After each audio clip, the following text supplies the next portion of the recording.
also po, nandyan po si Maricel Arivalo.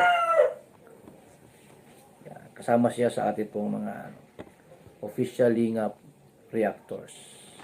Thank you so much.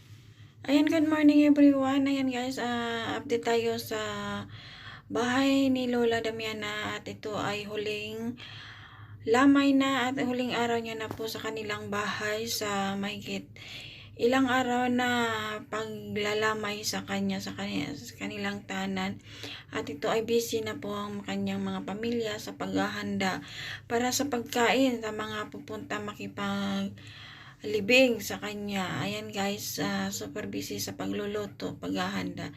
Ayan guys, panoorin natin ang ginagawa nila.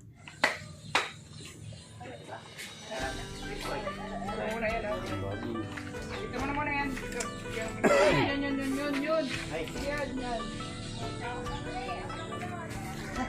Tule!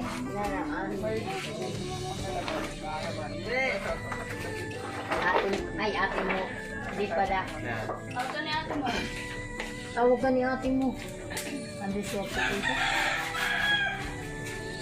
Wala ko lang. Araw na po na yun. Yung araw ng lamay.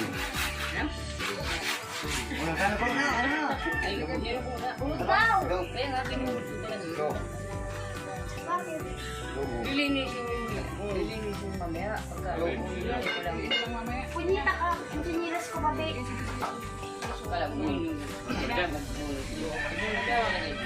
Dahil sa kayan.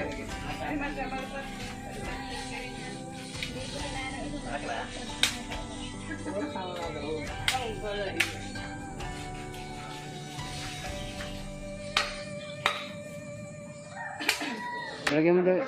Tigil dyan. Ano ba po? Lagyan na lang.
Ano yan? Ano yan sa ako? Sige, sa ano kasi.